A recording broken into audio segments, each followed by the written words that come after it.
Students, Pooja ma'am here, chapter first continue and last exercise. अब हम क्या करेंगे, कुछ प्रॉपर्टी डिस्कस करेंगे। पिछली बार भी हमने एक प्रॉपर्टी डिस्कस की थी। नेक्स्ट है आइड इम्पोर्टेंट लॉ। क्या होता है? A union A is equal to A intersection A is equal to A. फिर है commutative law, A union B is equal to B union A, और A intersection B is equal to B intersection A. यहाँ पे आप लिख सकते हैं first और सेकेंड। फिर एसोसिएटिव लॉ क्या होता है? A union B union C के ब्रैकेट है।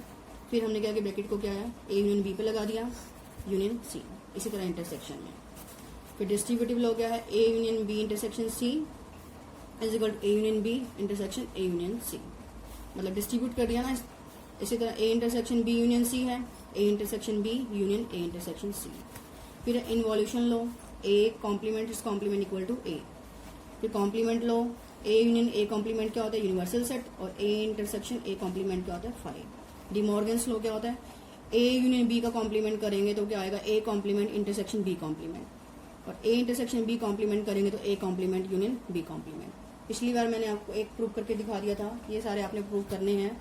इस बार मैं आपको एक और दिखा लॉ प्रूव करेंगे। डिमॉर्गन्स लॉ में क्या है? A union B whole complement equal to A complement intersection B complement. तो हम थेटिकली करेंगे, let X belong to this one. अगर एक्स किसी के कॉम्प्लीमेंट को बिलोंग करता है तो सेट को बिलोंग नहीं करेगा। अगर एक्स यूनियन में नहीं है तो एक्स दोनों में नहीं है। X does not belongs to A. जब यहाँ पे नॉट बिलोंग्स टू हो तो उल्टा लिखते हैं, यहाँ पे एंड लिख दो। और आना चाहिए था, वैसे यहाँ एंड आएगा। X does not belongs to A and X does not belongs to B. ठीक है। अगर एक्स ए में नहीं है तो कॉम्प्लीमेंट में तो होगा उसके, और एक्स बी में नहीं है तो बी कॉम्प्लीमेंट में होगा। अगर एक्स ए कॉम्प्लीमेंट में भी है और बी कॉम्प्लीमेंट में भी है तो वो दोनों के इंटरसेक्शन में भी होगा। ओके। यहाँ पे मैंने ये साइन तो डाला है कि अगर हम इसका वाइस वर्सा करें तो भी सही है, बट आपने करके दिखाना है। आप क्या करेंगे, दोबारा इसको इसका सबसेट और इसको इसका सबसेट प्रूव करके दिखाएंगे, फिर हम इक्वल कर सकते हैं। यहाँ अगर मैं यहाँ पे लास्ट में ये लिखा ना मैंने इक्वल, तो एक बार इसको इसका सबसेट और एक बार इसको इसका सबसेट। मैंने ये साइन डाल दिया, पर आप करेंगे इसको उल्टा चलेंगे, वाई बिलोंग्स टू लेके।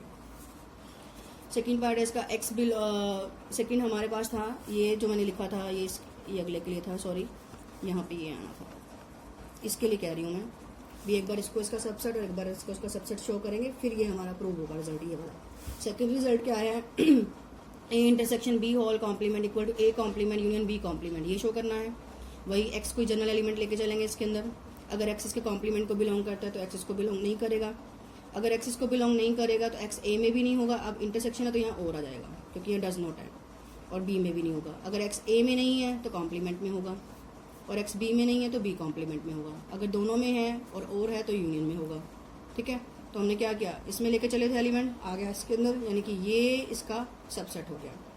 वही आप वाइस वर्सा भी करेंगे, तभी हमारे पास आएगा A intersection B complement equals to A complement union B complement. वही पहले इसको इसका सबसेट शो करेंगे, फिर इसको इसका सबसेट शो करेंगे, तभी इक्वल आएंगे। ये मैंने डिमॉर्गन्स लॉ कर दिया, बाकी रूल भी आपने इस तरह से करने हैं। कुछ मैंने क्वेश्चंस उठाए हैं, आपकी बुक में बहुत सारे क्वेश्चंस हैं। क्या है? B minus A equals to prove करना है बी इंटरसेक्शन ए कॉम्प्लीमेंट। होता भी है ये, इसको हम ये भी बोल सकते हैं। वही let X belongs to B minus A. अगर X belongs to B minus A है तो एक्स बी में होगा, पर ए में नहीं होगा, क्योंकि ए माइनस बी की डेफिनेशन क्या होती है? ऐसे एलिमेंट्स का सेट जो क्या है, ए में ए के एलिमेंट हैं, बी में नहीं है। वो ये बहुत ऐसे एलिमेंट्स का सेट जो बी में है पर ए में नहीं है, बी के एलिमेंट्स का। तो एक्स बी को बिलोंग करता है, ए को बिलोंग नहीं करेगा। अगर एक्स बी को बिलोंग करता है और ए को नहीं करेगा तो कॉम्प्लीमेंट को बिलोंग करेगा ए के। तो एक्स किसको बिलोंग कर गया? B intersection A complement. वही सेम यहाँ पे मैंने ये साइन डाल दिया, आप इसका रिवर्स भी करेंगे, तभी हमारे पास रिजल्ट आएगा B minus A equals to B intersection A complement. Next लिया है मैंने A subset of B, then A complement is super set, या फिर B complement is subset of A complement. ठीक है। ये क्या है? ये साइन डाला है, मतलब अगर ये कंडीशन है, if and only if case हो गया। ये कंडीशन है तो ये भी होगा, और ये कंडीशन है तो ये भी होगा। मतलब अगर ए सबसेट ऑफ बी है तो कहता है कि बी कॉम्प्लीमेंट क्या होगा? सबसेट ऑफ ए कॉम्प्लीमेंट होगा। दोनों कंडीशंस हमें शो करनी है वाइस वर्सा में। तो वही पहले मैंने क्या कर लिया, इसको ले लिया। बी कॉम्प्लीमेंट को शो करना है सबसेट ऑफ ए कॉम्प्लीमेंट, इसको मैं यूज करूंगी। कर लिया। Let X belongs to B complement, यहाँ पे डबल एरो नहीं डालना। X belongs to B complement. अगर एक्स बी कॉम्प्लीमेंट को बिलोंग करता है तो एक्स बी में नहीं होगा, बट एक्स अगर बी को बिलोंग नहीं कर रहा तो ए को भी नहीं करेगा। क्यों? क्योंकि ए क्या है? बी का सबसेट है, यानी कि ए के सारे एलिमेंट्स बी में है। ठीक है। तो जब एक्स क्या है हमारा, ए क्या है? सबसेट है बी का, यानी बी बड़ा सेट हो गया, और एक्स जब बी में ही नहीं है तो ए में कहाँ से आ जाएगा? Got it? तो एक्स क्या है, ए में भी नहीं होगा। अगर एक्स ए में नहीं होगा तो किस में होगा? एक्स ए के कॉम्प्लीमेंट में होगा। अगर एक्स ए के कॉम्प्लीमेंट में है तो वही बात होगी, लेके चले थे बी कॉम्प्लीमेंट में, आ गया ए कॉम्प्लीमेंट में, वही हो गया B complement is subset of A complement. अब हम क्या करेंगे, इस कंडीशन को लेके चलेंगे, इसको प्रूव करेंगे। वही अब हम क्या करेंगे, B complement is subset of A complement को यूज करेंगे और A subset of B prove करेंगे। Let Y belongs to A, हमें क्या प्रूव करना है, ए क्या है बी का सबसेट, ये हमें शो करना है। तो हम क्या करेंगे, लेट वाई बिलोंग्स टू ए। अगर वाई ए को बिलोंग करता है तो वाई ए कॉम्प्लीमेंट को बिलोंग नहीं करेगा। क्लियर है? अगर वाई ए कॉम्प्लीमेंट को बिलोंग नहीं करा तो वाई बी कॉम्प्लीमेंट को भी नहीं करेगा। क्यों? क्योंकि बी कॉम्प्लीमेंट किसका सबसेट है, ए कॉम्प्लीमेंट का। तो जब वाई बड़े सेट में ही नहीं है तो छोटे सेट में कहाँ से आ जाएगा? तो वाई अगर बी कॉम्प्लीमेंट को बिलोंग नहीं करे तो किसको करेगा? बी को करेगा। अगर वाई बी को कर गया, लेके चले थे हम ए में, तो क्या हुआ, ए सबसेट ऑफ बी हो गया। तो दोनों को अगर हम कंपाइल करेंगे तो गया proof. Got it? Next problem, इसी तरह की एक और प्रॉब्लम उठा ली मैंने। A minus B intersection C is equal to A minus B union A minus C. मैं सबका आपको इसके मैंने दोनों पार्ट्स करके दिखाए हैं, इस क्वेश्चन में रिक्वायरमेंट थी, बाकियों के मैंने नहीं करके दिखाया क्योंकि आप खुद भी कर सकते हैं, पर करने हैं। वही जनरल एलिमेंट लेके चलेंगे, एक्स बिलोंग करेगा ए माइनस बी इंटरसेक्शन सी को। ये मान लो ए है, ये मान लो आपके पास कोई जेड है। अगर कोई एलिमेंट ए माइनस जेड को बिलोंग करता है, वैसे मैंने मान लिया वाई मान लो चाहे आप, ठीक है। अगर एक्स मान लो ए माइनस वाई को बिलोंग करता है तो एक्स ए में होगा वाई में नहीं होगा, पर वाई कौन है हमारा, बी इंटरसेक्शन सी। यानी एक्स बिलोंग्स टू ए कर गया तो X does not belongs to किसको कर गया, बी इंटरसेक्शन सी को। अब एक्स अगर ए को बिलोंग कर गया, एंड तो आना ही है।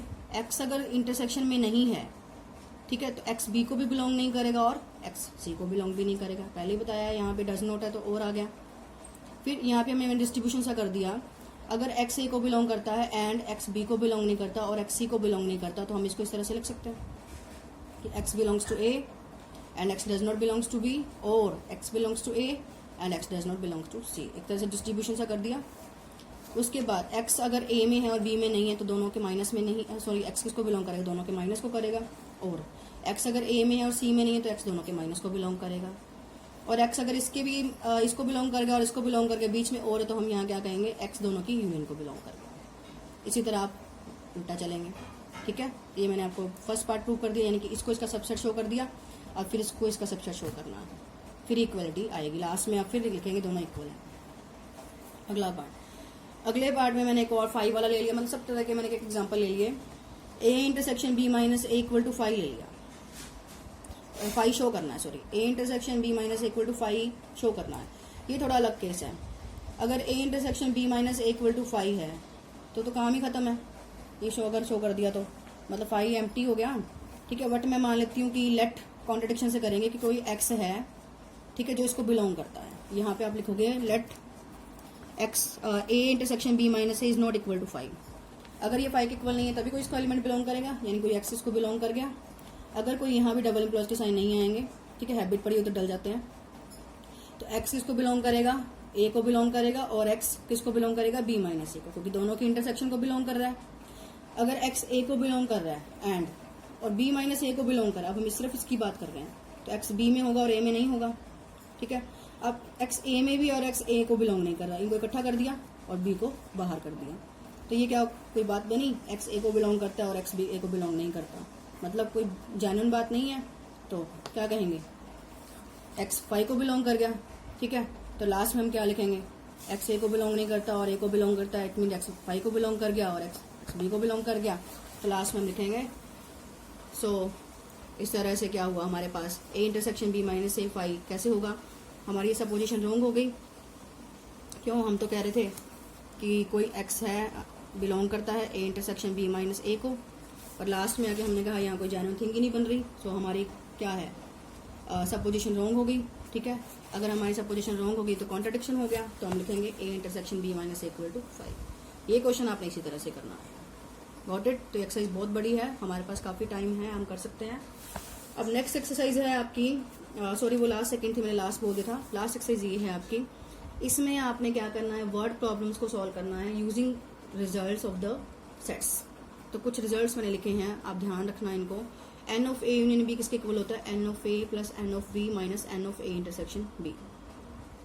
अगर ये एम्प्टी सेट हो तो ये किसके इक्वल हो जाएगा? N A union B equal to N of A plus N of B.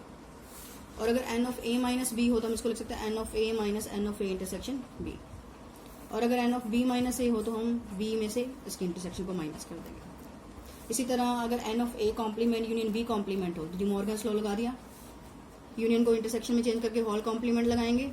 किसी भी कॉम्प्लीमेंट को अगर निकालना है तो यूनिवर्सल सेट में से उसको माइनस कर देते हैं। इसी तरह ये वाला फॉर्मूला है। फिर 3 सेट्स का इकट्ठे, N of A union B union C क्या होगा? N of A plus N of B plus N of C minus A और बी की इंटरसेक्शन, बी और सी की इंटरसेक्शन और ए और सी की इंटरसेक्शन प्लस तीनों की इंटरसेक्शन।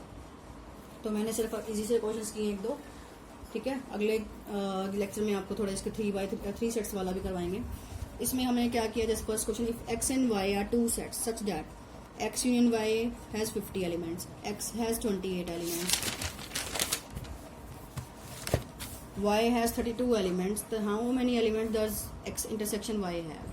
कैसे करना है? x में जितने एलिमेंट्स उसको लिखो n ऑफ x, 28 बोला था मैंने, y में 32 है तो n ऑफ y 32, n का मतलब कार्डिनल नंबर हो गया। n x यूनियन y कितना हो गया हमारे पास? 50। फॉर्मूला लगाएंगे वो जो सबसे पहले मैंने पढ़ाया आपको, वैल्यूज पुट कर देंगे। वैल्यूज पुट करने के बाद देखो हमारे पास ये आ गया n x intersection y equal to -10, यानी x इंटरसेक्शन y में कितने एलिमेंट्स हैं? 10। इसी तरह मैंने एक सिंपल सा क्वेश्चन और लिया है, एन ऑफ ए हमारे पास क्या है? 17, N of A union B क्या है हमारे पास? 38 और N of A intersection B क्या है हमारे पास? 2। फाइंड क्या करना है? बी के एलिमेंट्स, ए माइनस बी के एलिमेंट्स और बी माइनस ए के। लिख लिया वही फॉर्मूला, इसकी वैल्यू पुट कर दी, ए की वैल्यू पुट कर दी, बी पता नहीं था और इंटरसेक्शन की वैल्यू पुट कर दी। तो जिसको पता ही है तो सिंपल है, जैसे एक्स की वैल्यू निकालते हैं, बी रखा बाकी सब उधर लेके तो बी की वैल्यू आ गई 20। अब वही a माइनस बी निकालना है। अगर a माइनस बी है तो a में से इंटरसेक्शन माइनस कर दो, a की वैल्यू पुट कर दी, इंटरसेक्शन की वैल्यू पुट कर दी तो ये आ गया a माइनस बी। अगर b माइनस a निकालना है तो b में से इंटरसेक्शन माइनस कर दो, b की वैल्यू पुट कर दी और इंटरसेक्शन की वैल्यू पुट कर दी तो हमारे पास कितना आ गया? 21। Got it? कोई क्वेरी है तो पूछ सकते हैं, व्हाट्सएप कर सकते हैं। लास्ट है, in a school there are 20 teachers who teach maths और physics, of these 12 teach mathematics and 4 teach mathematics and physics.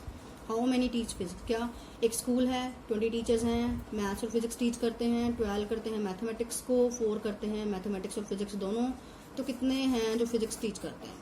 वही N of M union P, यानी कितने हैं हमारे पास? एम यूनियन पी 20 और आ गया वहाँ पे, सॉरी 20 टीचर्स बोला है उसने। मैथमेटिक्स में कितने थे? 12। मैथमेटिक्स और केमिस्ट्री सॉरी फिजिक्स दोनों में कितने? एंड है वैसे भी यहाँ पे, बोथ लिखा हो तो भी 4, ठीक है। फॉर्मूला लगाया, इसकी वैल्यू पुट की, m की वैल्यू पुट की, p नहीं पता, इसकी वैल्यू पुट की, सभी को लेफ्ट पे ले गए तो p की वैल्यू कितनी आ गई? 12। बस ध्यान रखना यहाँ बोथ है, वहाँ पे एंड आता है, यानी कि इंटरसेक्शन और हो तो यूनियन आ जाती है। वैसे भी इसने यहाँ पे क्या देर आर 20 टीचर्स, यानी कि m यूनियन p कितना आएगा? 20। Got it? Thank you all.